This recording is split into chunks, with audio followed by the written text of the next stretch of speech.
Você está no Gastroped Talks, um canal de educação continuada em gastroenterologia, hepatologia e nutrição pediátricas. Aqui trazemos as informações mais atualizadas e relevantes para médicos e demais profissionais de saúde interessados em aprimorar seus conhecimentos nessas áreas.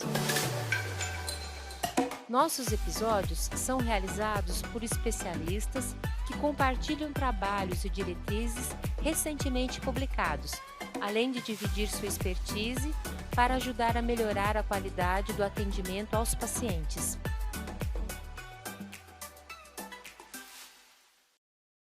Olá, eu sou a Maria Ângela Brandão, do Gastroped Talks. O nosso trabalho de hoje que vai ser apresentado é sobre o BLW, o Baby Led Weaning, né? Então, a introdução alimentar guiada pelo bebê. A gente vai discutir alguns aspectos dessa questão que é bastante presente, aí é uma dúvida bastante frequente no dia a dia. E para isso nós escolhemos esse trabalho que foi publicado em 2021 no Journal of Human Nutrition and Dietetics, e ele é uma revista que tem um bom impacto, né, de quase 3, bastante respeitada na área, onde ele comparou a alimentação e os valores nutricionais da ingesta de crianças entre 6 e 12 meses, se essa introdução foi feita através de uma forma tradicional ou pelo BLW. Isso, então, para a gente contextualizar, quando a gente fala desmame aqui, não é o Baby Led Weaning, não é o desmame do bebê do seio, né? Mas sim a introdução da alimentação complementar, que se chama alimentação complementar, né? Porque ela complementa, mas ainda a base acaba sendo o leite. E ela ocorre, né, quando o leite humano, ou o leite por fórmula, por si só já não é suficiente para atender às necessidades nutricionais da criança. Isso ocorre então a partir dos 6 meses e tradicionalmente essa introdução é feita com purês que foram administrados de colher, e depois isso vai evoluindo para alimentos mais texturizados, em pedaços, até que aos 12 meses a criança já está se alimentando da mesma forma que outras pessoas na família. Também para a gente poder dar uma contextualizada, né? Os estudos com BLW, eles foram feitos por uma enfermeira lá no Reino Unido. Foi um estudo observacional com 5 bebês, que foi introduzido então a alimentação com pedaços que seriam agarráveis de alimentos, né, na sua forma mais integral, e isso foi observado que as crianças tinham uma autoalimentação e uma participação na refeição familiar. Então, o BLW é quando o bebê escolhe o que e o quanto vai comer, respondendo aos seus apetites, né? Vai ter suas próprias habilidades motoras aí sendo melhor desenvolvidas, e aprende também a textura, o sabor dos alimentos individuais. Essa é a filosofia do BLW. E é bastante frequente esse uso do BLW, principalmente no Reino Unido, né? Em 2018, o Comitê Consultivo em Nutrição, ele destacou os vários benefícios do BLW e que não parecia diminuir a ingestão de energia ou de micronutrientes, e resultou numa autoalimentação mais precoce, menos agitação na hora de se alimentar e maior prazer na comida. Então, ele é muito popular na Nova Zelândia, no Reino Unido, no Canadá, e aí a proposta é que os lactentes se alimentem de pedaços de comida, de preferência da refeição alimentar, desde o início da complementação, não como uma evolução, como ocorre nos casos da alimentação tradicional, né? Mas, apesar de tudo isso, há poucos estudos que avaliam a ingesta do ponto de vista nutricional. Então, o objetivo desse estudo foi comparar as características da alimentação infantil e da ingestão nutricional entre bebês após uma abordagem da introdução da forma tradicional ou através do método do BLW. E os pais, então, para essa pesquisa foram recrutados pelo Facebook, eram pais com crianças de 6 a 12 meses, e eles dividiram em 2 grupos. O grupo que era a introdução alimentar tradicional e o grupo que era o BLW, né? Então, os cuidadores, eles foram questionados, né, o que os pais estavam comendo, se era ao mesmo tempo que o bebê comia ou se era da forma independente.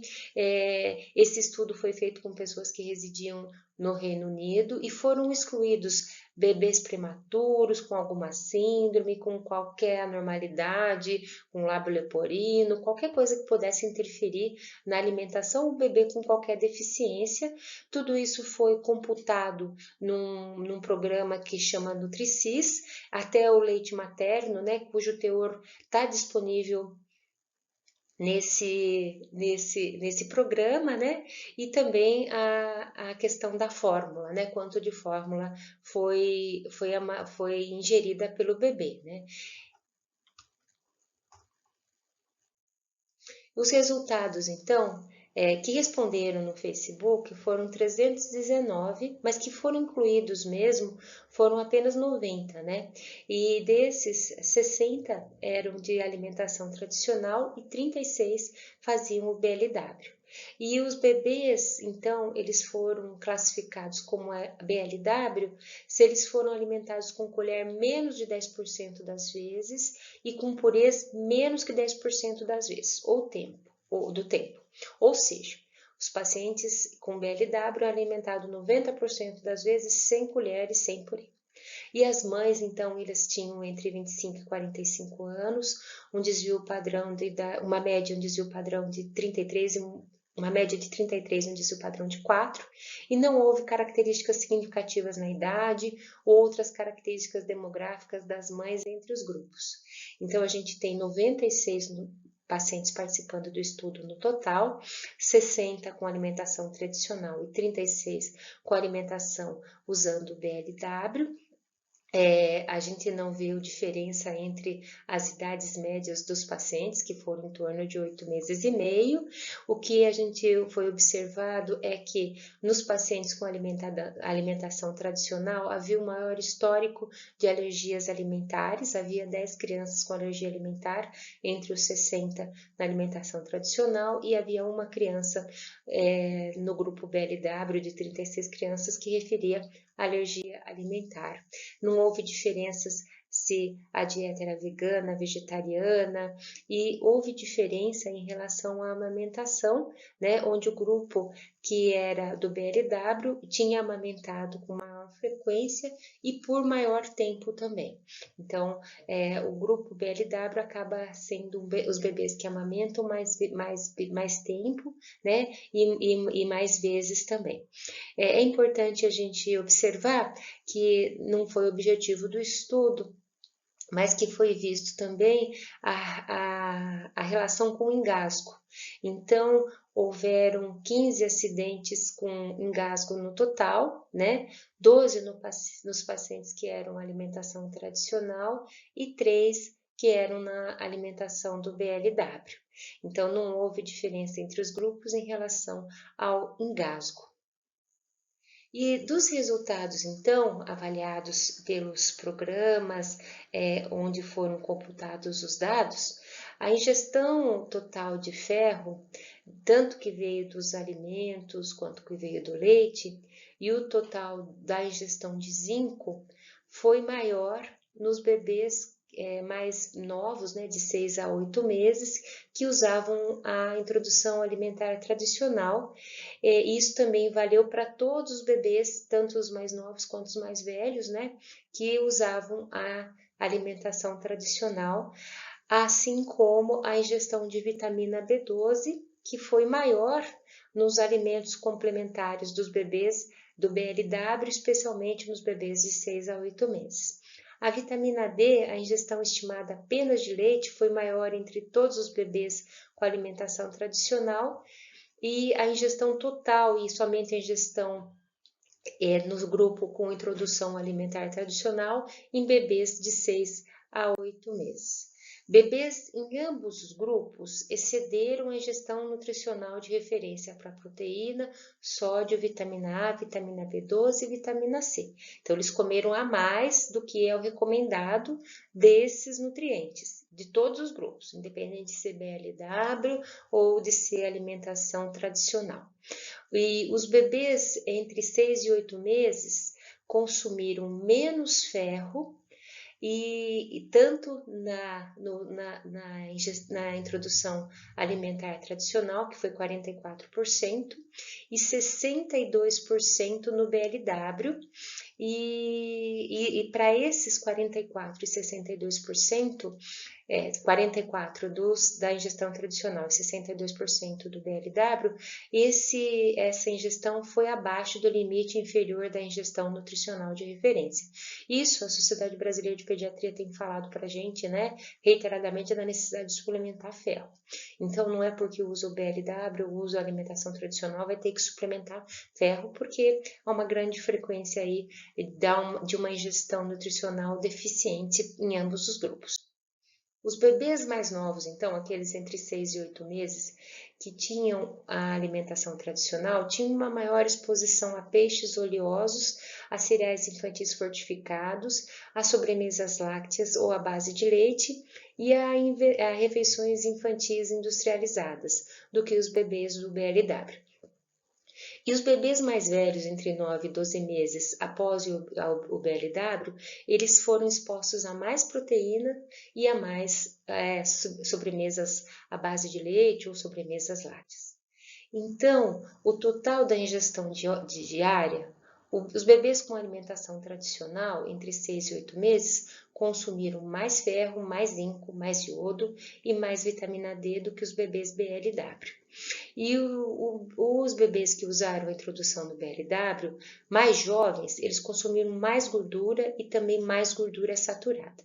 No entanto, essas diferenças na ingestão nutricional, quanto à exposição ao grupo de alimentos, eles vão desaparecer entre 9 e 12 meses. Então, no fim, todo mundo acaba tendo a ingestão nutricional de exposição aos grupos de alimento igual, tanto aquele grupo que foi a introdução tradicional, quanto o grupo BLW.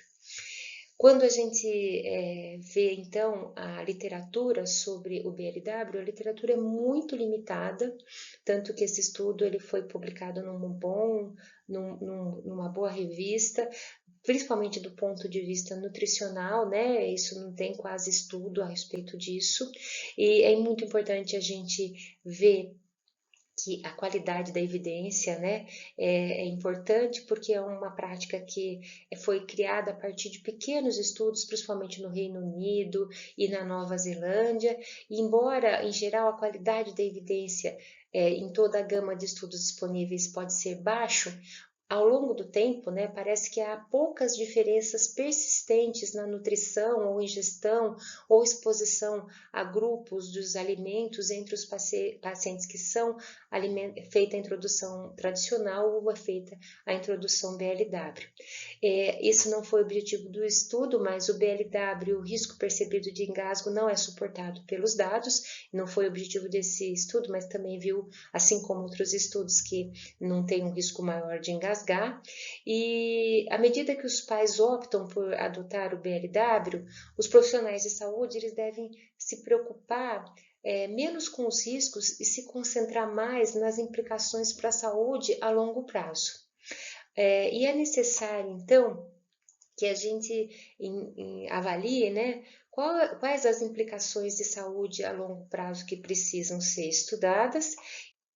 Então, a longo prazo, a gente vai precisar entender quais as implicações mesmo da ingesta alimentar, né? E mais do que a ingesta alimentar, o que essa criança vai comer ao longo da vida e como isso vai repercutir aí do ponto de vista nutricional, da sua programação metabólica e da sua microbiota.